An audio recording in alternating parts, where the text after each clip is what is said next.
Break के बाद आप सभी का स्वागत है। तो अयोध्या में तैयारी हो चुकी है, भव्य ध्वजारोहण होने वाला है और कुछ ही समय बाद प्रधानमंत्री नरेंद्र मोदी अयोध्या पहुंचने वाले हैं। योगी आदित्यनाथ कल से अयोध्या में हैं और लगातार तैयारियों का जायजा वो ले रहे थे और अब प्रधानमंत्री नरेंद्र मोदी भी थोड़ी देर में अयोध्या पहुंच जाएंगे और ध्वजारोहण का कार्यक्रम रखा गया है। सनातन का प्रतीक धर्म ध्वजा जो है वो लहराई जाएगी। श्री राम जन्मभूमि तीर्थ क्षेत्र को पूरी तरीके से सजा धजा दिया गया है। पूरे राम पथ पर फूलों से साज सज्जा की गई है। राम मंदिर के शिखर पर आज ऐतिहासिक पल का गवाह बनने के लिए सभी लोग मौजूद रहेंगे। प्रधानमंत्री ध्वजारोहण करेंगे और इसी के साथ साथ आपको जानकारी दे दें कि हर जगह जो है वो लाइटनिंग देखी जा रही है और इसी के साथ प्रधानमंत्री नरेंद्र मोदी का आगमन भी होना है। मंदिर के शिखर पर ध्वज चढ़ाया जाएगा। ध्वजारोहण 11:50 के पश्चात माननीय प्रधानमंत्री जी उपस्थित रहेंगे। राष्ट्रीय स्वयंसेवक संघ के सरसंघचालक डॉक्टर मोहन भागवत उपस्थित रहेंगे। स्वामी गोविंद देव गिरी जी उपस्थित रहेंगे। उत्तर प्रदेश की राज्यपाल महोदया, मुख्यमंत्री महोदय उपस्थित रहेंगे। ध्वज कोविदार वृक्ष अंकित, सूर्य और ओम अंकित है। भगवा पताका है। अग्नि की ज्वालाओं का रंग है। उगते हुए सूर्य का रंग है। ये रंग त्याग और समर्पण का प्रतीक है। 10 फीट ऊंचा और 20 फीट लंबा ये तिकोना समकोण त्रिभुज ऐसा ये ध्वज है। संपूर्ण संसार को अपने अपने मोबाइल और टेलीविज़न पर इस दृश्य को देखने का अवसर मिलेगा। मैं बस ये कहूँगी कि हम लोग को इस ध्वजा समारोह में सम्मिलित होने का मौका मिला, ये बहुत ही हमारे लिए सौभाग्य की बात है, गौरव की बात है। हम लोग बहुत अच्छा लग रहा है। योगी मोदी जी को बहुत बहुत धन्यवाद हम लोग को यहाँ बुलाने के लिए। आओ आओ बैठो दोनों भैया हो, राम श्याम शबरी मड़ैया, प्रेमवा में खायो झूठी बैरिया हो, राम श्याम शबरी मड़ैया।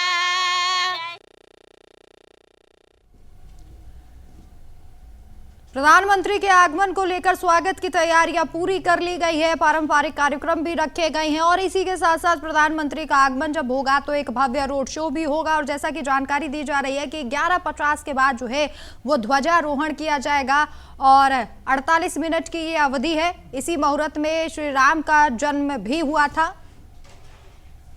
पुनीत मोहन हमारे संवाददाता लाइव जुड़े हुए हैं लगातार अपडेट के लिए। पुनीत, जानकारी ये मिल रही है कि 11:50 के बाद ध्वजारोहण किया जाएगा और इससे पहले प्रधानमंत्री नरेंद्र मोदी का भव्य रोड शो भी है। देखिए 11:50 से 12:30 के बीच में ध्वजारोहण होना है। इसके लिए मुहूर्त का टाइम तय है। अभी फिलहाल पूजा अर्चना चल रही है, मंत्रोच्चारण का कार्यक्रम चल रहा है। प्रधानमंत्री जब साकेत महाविद्यालय हेलीपैड से बाहर आएंगे तो रोड शो का आयोजन है। प्रधानमंत्री के स्वागत के लिए वहां पर लोक नृत्य कलाकार तमाम तरीके के जो लोक नृत्य हैं, चाहे वो उत्तर प्रदेश का बदावा नृत्य हो, चाहे वो ढढेरू नृत्य हो, जो नृत्य यहाँ के प्रसिद्ध हैं वो जगह जगह पर तैनात हैं। लोक नृत्य करने कलाकार वो उसको प्रस्तुत करेंगे। फूलों की वर्षा करी जाएगी, लोगों का अभिवादन स्वीकार करेंगे। सुरक्षा व्यवस्था के व्यापक इंतजाम है और धीरे धीरे जो उनका काफिला है वो राम मंदिर की तरफ बढ़ेगा। राम मंदिर के गेट पर राम मंदिर ट्रस्ट के लोगों के साथ मुलाकात करेंगे। अन्य जो वीआईपी और वीवीआईपी गेस्ट आए हैं उनका अभिवादन करेंगे। उसके बाद वो राम मंदिर के मुख्य द्वार के जहाँ पर ये शिखर धर्म ध्वजा फहराई जाएगी वहां पर पहुंचेंगे और पूजन अर्चन का कार्यक्रम है। इस पूजा में सम्मिलित होने के लिए प्रधानमंत्री फलाहार कर सकते हैं, लेकिन अमूमन देखा गया है कि राम मंदिर से जुड़ा यदि कोई भी पूजा पाठ इत्यादि का कार्यक्रम है तो प्रधानमंत्री बिल्कुल निराहार रहे, यानी उन्होंने पानी तक नहीं पिया, कभी फल तक नहीं खाया। और आज भी ऐसी संभावना है कि जब धर्म ध्वजा फहरा दी जाएगी उसके बाद ही वो फलाहार करेंगे या भोजन इत्यादि लेंगे। जी पुनित कहा जाता है कि रघुकुल रीत सदा चली आई, प्राण जाए पर वचन ना जाए। बीजेपी ने वचन दिया था कि राम मंदिर निर्माण होगा। बीजेपी ने वचन दिया है कि सनातन परंपरा को आगे ले जाया जाएगा। और अब जो तस्वीरें, जो खबरें हम सुन रहे हैं और दिखा रहे हैं अपने दर्शकों को, ऐसा लग रहा है कि जो वचन दिए गए हैं उन्हें बीजेपी पूरा कर रही है। ये ध्वजारोहण समारोह भी, ये उत्सव भी इसी बात का गवाह है।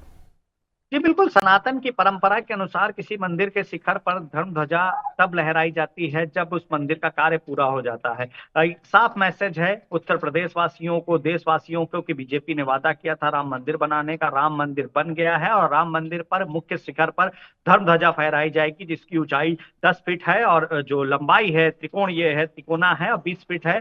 केसरिया रंग है, अग्नि की जो ज्वाला होती है उस रंग का है और शुभ मुहूर्त में इसे फहराया जा रहा है। जिस शिखर पर यह धर्म ध्वजा फहराई जा रही है वो राम मंदिर का शिखर है और इसका सीधा सा मैसेज है कि राम मंदिर का जो कार्य है वो पूरा हो गया है। एक बड़ा मैसेज सनातन की नगरी से, अयोध्या से, चाहे वो विपक्षी दलों के लिए हो, चाहे वो देशवासियों के लिए एक मैसेज हो कि बीजेपी ने वादा किया था कि अगर हमें मौका मिला तो हम राम मंदिर जरूर बनाएंगे। कोर्ट का फैसला आता है और आप देखिए कितनी तेजी से अयोध्या का निर्माण शुरू होता है।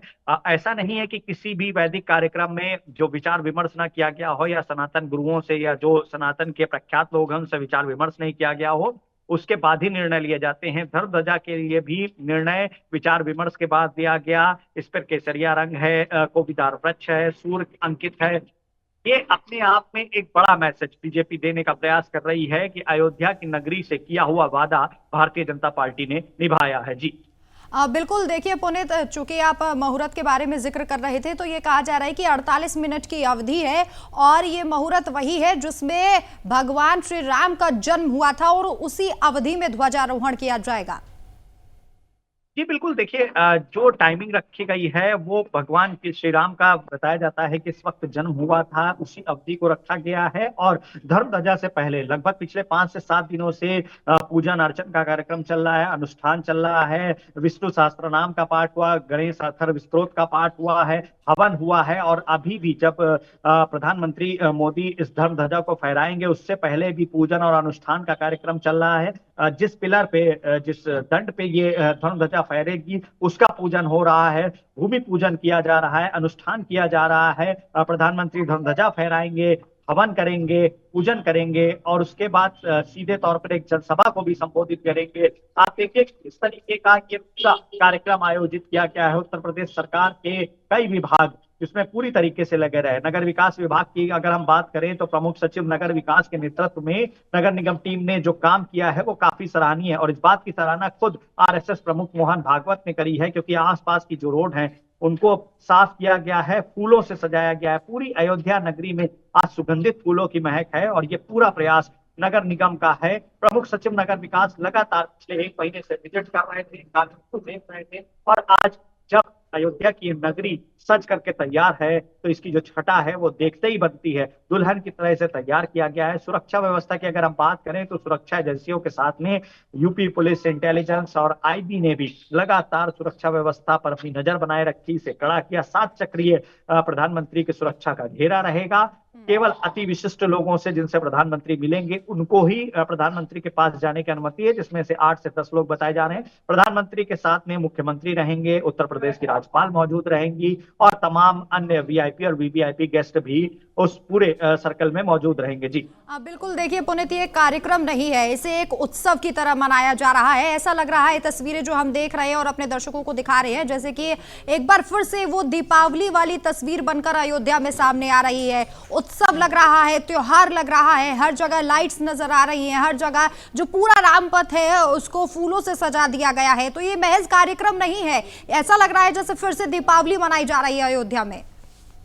देखिए, अयोध्या का राम मंदिर सनातनियों के लिए एक विश्वास का विषय है, एक आस्था का विषय है और तमाम तरीके के तमाम वर्षों के संघर्ष के बाद, कईयों के प्राण त्यागने के बाद में ये अवसर प्राप्त हुआ कि राम मंदिर का निर्माण वहां पर हुआ है। और ऐसे में अयोध्या वासियों के साथ साथ पूरे प्रदेश में ये खुशी मनाई जा रही है। आज रात में अयोध्या का हर निवासी अपने घर के बाहर दीपक जलाएगा, मोमबत्ती जलाएगा। लेकिन अयोध्या के साथ साथ आपको बता दूं कि पूरे उत्तर प्रदेश में भी इस तरीके की व्यवस्था रहेगी। लोग इतने खुश हैं कि वो ऐसा नहीं कि उनको कोई आदेश मिला हो, लेकिन वो अपने घर के बाहर मोमबत्ती जलाएंगे, दीपक जलाएंगे और ठीक त्रेता युग की तरह जैसे भगवान श्री राम रावण का वध करने के बाद अयोध्या आए थे और अयोध्या वासियों ने दीप जला के उनका स्वागत किया था, आज पूरा प्रयास है अयोध्या वासियों का कि प्रभु के मंदिर जो शिखर पर धर्म ध्वजा लहराई जा रही है उसका भी हर्ष ऐसे मनाया जाए जैसे दीपावली मनाई जा रही है। जी ये कहा जा रहा है कि सप्त मंदिरों में ध्वजारोहण किया जाएगा, सिर्फ राम मंदिर में नहीं। इन 7 मंदिर ये कौन कौन से हैं, इनको लेकर क्या जानकारी है पुनीत?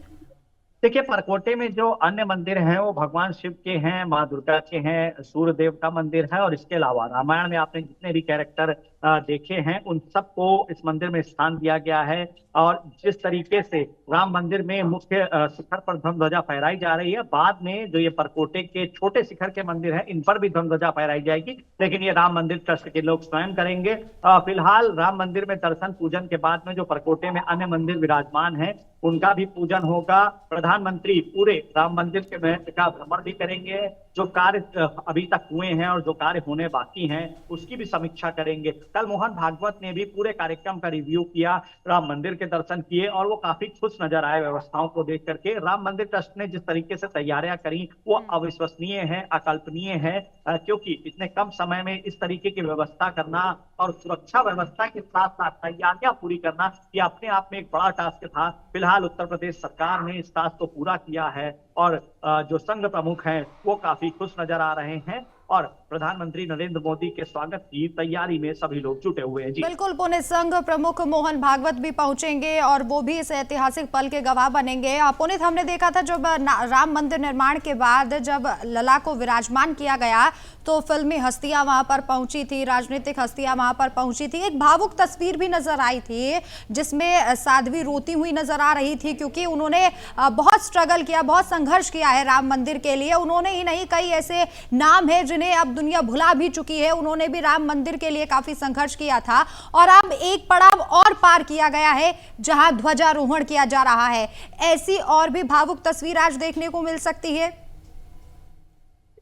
श्रद्धालुओं को यहाँ पर आने का मौका मिला है और उनकी आंखों में एक अलग खुशी नजर आ रही है और जाहिर तौर पे जिस तरीके से लोग इस बात को कह रहे हैं कि उन्होंने तो विश्वास ही नहीं किया था कि इस जीवन में उनको राम मंदिर निर्माण देखने को मिलेगा, क्योंकि पिछले कई वर्षों से राम मंदिर का जो मामला था वो विवादित था, कोर्ट में था, लेकिन कोर्ट का ऑर्डर आने के बाद जिस तरीके से राम मंदिर का निर्माण किया गया और जितनी तेजी से किया गया, लोग काफी खुश हैं। फिलहाल इसकी जो पूरी रूपरेखा तैयार करी गई थी, जब ये रूपरेखा तैयारी हो रही थी, कोर्ट का ऑर्डर आया था, उस दिन भी आपने देखा कि देश में प्रदेश में पटाखे फोड़े गए थे, लोगों ने खुशियां मनाई थी, क्योंकि सनातन और आस्था से जुड़ा हुआ है राम मंदिर, भगवान प्रभु श्री राम की नगरी है। ऐसे में लोग चाहते थे कि अयोध्या में भगवान श्री राम का जो मंदिर बने वो भव्य बने और बीजेपी ने इस कार्य को पूरा किया है।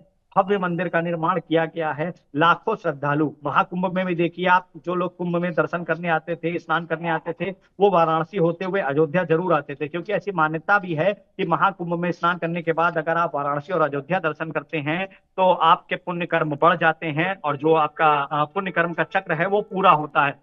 भीड़ का तांता देखने को मिला था और आज भी ऐसी उम्मीद करी जा रही है कि प्रधानमंत्री का जैसे ही ये धर्म ध्वजा का कार्यक्रम संपन्न होगा, इसके बाद आगामी दिनों में श्रद्धालुओं का तांता यहाँ पर दिखाई देगा। जी और बिल्कुल पुनीत, तभी लोग इतने ज्यादा उत्साहित हैं, जो तस्वीरें हम देख रहे हैं, लोग वहां पर जो अपनी पेशकश देने के लिए पहुंचे हैं, चाहे नृत्य के जरिए वो स्वागत करेंगे प्रधानमंत्री नरेंद्र मोदी का। मंत्रोच्चार किया जा रहा है, गुरुकुल के जो बच्चे हैं वो वैदिक मंत्रों का उच्चार कर रहे हैं और बता रहे हैं कि ध्वजारोहण कार्यक्रम को लेकर वो कितने ज्यादा उत्साहित है। और ये इसीलिए है क्योंकि बीजेपी ने एक कदम और आगे बढ़ाया, राम मंदिर निर्माण के बाद अब ध्वजारोहण किया जाएगा।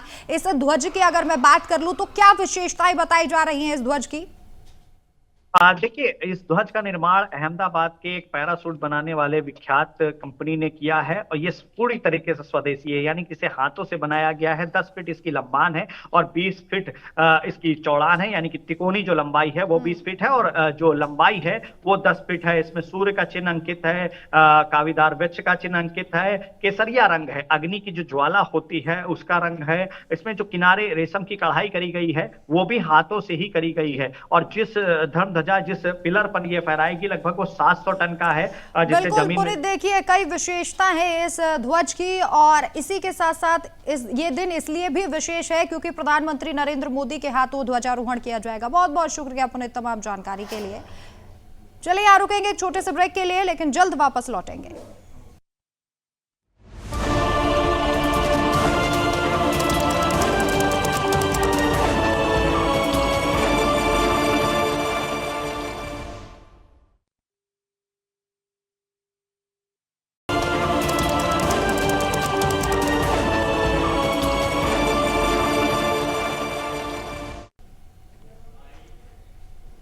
ब्रेक के बाद आप सभी का स्वागत है। आज कुरुक्षेत्र जाएंगे प्रधानमंत्री नरेंद्र मोदी। पीएम मोदी पांचजन्य का उद्घाटन करेंगे। गुरु तेग बहादुर जी के 350वें शहीदी कार्यक्रम में हिस्सा लेंगे और इसी के साथ साथ विशेष सिक्का और डाक टिकट जो है वो डाक टिकट जारी की जाएगी प्रधानमंत्री के द्वारा। प्रधानमंत्री नरेंद्र मोदी जनसभा को भी संबोधित करेंगे। ब्रह्म सरोवर में दर्शन और पूजन करेंगे।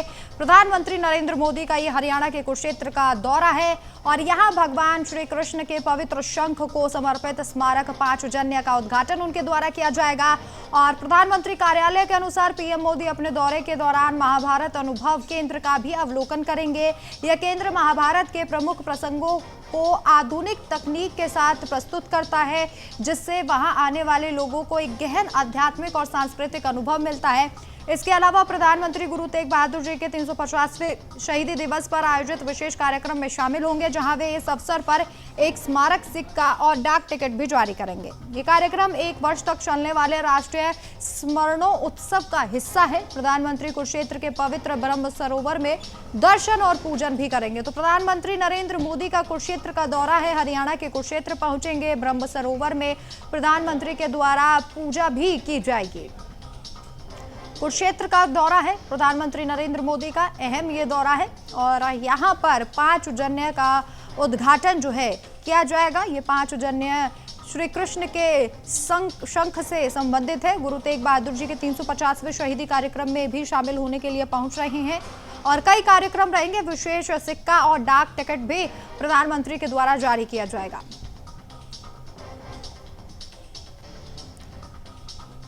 अभिषेक आनंद हमारे संवाददाता अधिक जानकारी के लिए फोन लाइन पर मौजूद हैं। अभिषेक, क्या कुछ कार्यक्रम रहेंगे? कब तक प्रधानमंत्री नरेंद्र मोदी कुरुक्षेत्र पहुंचेंगे? क्योंकि पहले वो अयोध्या जाएंगे और उसके बाद कुरुक्षेत्र के लिए रवाना होना है। क्या प्रस्तावित कार्यक्रम? बिल्कुल राखी, जिस तरीके से देखिए, सबसे पहले तो आज 25 तारीख है। 25 तारीख को सबसे पहले रामलला के मंदिर में जाकर के वो ध्वजारोहण करेंगे। उसके बाद उनका कार्यक्रम जो है वो कुरुक्षेत्र में जाने का है। वहाँ पे तमाम चीजों को लेकर के जिस तरीके से जो वहाँ पे जो प्रोजेक्ट जो चल रहे हैं उसको कहीं ना कहीं अनावरण करेंगे और आने वाले वक्त में जो मजबूती के साथ में कुरुक्षेत्र में जिस तरीके से जो भी प्रोजेक्ट अभी चालू होने हैं उसको कहीं ना कहीं वो शिलान्यास भी करेंगे। तो देखने वाली बात होगी उनकी कि अभी हालांकि जो उनकी जो डिटेल्स जो है, क्योंकि पहले तो वो अयोध्या जाएंगे। अयोध्या में काफी समय क्योंकि ध्वजारोहण के बाद ही उनके बाद पूजा करेंगे। पूजा करने के बाद वो वहाँ से निकलेंगे। तो अभी वहाँ की सुरक्षा दृष्टिकोण से अगर मैं बात करूँ, कुरुक्षेत्र में तो सुरक्षा दृष्टिकोण से पूरा एकदम ही चाक चौबंद किया हुआ है और ऐसे में लगातार जो है वहाँ पर भी सड़कों पे जो उनका रोड मैप है उस पर कहीं ना कहीं सारे जो पुलिसकर्मी जो है वो तैनात मौजूद है वहाँ पे। राखी, प्रधानमंत्री के स्वागत की कुरुक्षेत्र में कैसी तैयारियां की गई है अभिषेक? राखी, देखिए प्रधानमंत्री नरेंद्र मोदी जहाँ भी जाते हैं इस तरीके से, क्योंकि पहले से ही जब उनका आने का सूचना जब मिलती है उससे 10 दिन 15 दिन पहले से ही तमाम जो सुरक्षा की जो टीम है, एनएसजी हो गई, चाहे सीआरपीएफ फोर्स हो गए, रैपिड एक्शन फोर्स हो गए, तब लोकल पुलिस जो हो गए, सभी को रेड अलर्ट, हाई अलर्ट जारी कर दिया जाता है। और जो रोड मैप जो है उनको कहीं ना कहीं क्लियर किया जाता है कि किसी भी तरीके की गाड़ी को आने जाने में या किसी भी तरीके की हानि ना पहुंचे किसी को भी, जिसको लेकर के ट्रैफिक रूल्स भी जो है उस पर गाइडलाइंस जो दे दिए जाते हैं कि ये रूट जो है वो बंद अभी किया जाएगा, जो कुछ समय के लिए बंद किया जाएगा। ये रूट से आप चेंज करके अगर आप जो रोजमर्रा के जो लोग हैं जो ऑफिस दफ्तर की तरफ से जाते हैं उनको भी कहीं ना कहीं उनको भी गाइडलाइंस दिया जाता है। बहुत बहुत शुक्रिया अभिषेक तमाम जानकारी के लिए। और वहीं दिल्ली में प्रदूषण से हवा की गुणवत्ता बेहद खराब हो चुकी है। दिल्ली के कई इलाकों में AQI 400 के पार है। दिल्ली के आनंद विहार में AQI 402 दर्ज किया गया है। दिल्ली के वजीरपुर में AQI 403 दर्ज किया गया है। दिल्ली के ITU में AQI 381 दर्ज किया गया है। तो दिल्ली में लगातार प्रदूषण की मार बढ़ती जा रही है। कई इलाकों में AQI 400 के पार हो चुका है। दिल्ली के आनंद विहार में AQI 402 दर्ज किया गया है और इसके अलावा दिल्ली के वजीरपुर में AQI 403 दर्ज किया गया है। दिल्ली के ITU इलाके में AQI 381 दर्ज किया गया है। तो कई जगहों पर 400 के पार AQI है और प्रदूषण लगातार बढ़ता जा रहा है। हवा की गुणवत्ता बेहद खराब श्रेणी में आ चुकी है। एयर क्वालिटी इंडेक्स कई जगहों पर 400 के पार दर्ज किया गया है, जो बेहद चिंता का विषय है। वजीरपुर की बात कर लें, यहाँ 403 AQI दर्ज किया गया है। प्रदूषण लगातार बढ़ रहा है। तस्वीरें भी आप देख रहे हैं। इंडिया गेट पर सुबह मॉर्निंग वॉक करने जो लोग पहुंच रहे हैं, उनको सिर्फ स्मोक की सफेद चादर दिखाई दे रही है। फोन लाइन पर जसविंदर संवाददाता अधिक जानकारी के लिए। जसविंदर, अभी क्या स्थिति पॉल्यूशन की? कौन कौन से ऐसे इलाके हैं जहां पर AQI 400 के पार है? जी, आपको बता दें कि AQI 400 से पार है। आपको बता दें, जैसे रजौरी गार्डन, राजा गार्डन, दिल्ली के ये रोहिणी इलाका, भवाना, नरेला, ये तमाम इलाके इस समय 400 से पार चल रहे हैं और दिल्ली की जो आबो हवा है सांस लेने के लिए बिल्कुल खराब हो चुकी है। बहुत बहुत शुक्रिया तमाम जानकारी के लिए जसविंदर। फिलहाल इस खास बुलेटिन में इतना ही, लेकिन आप देखते रहिए HNN न्यूज़। नमस्कार।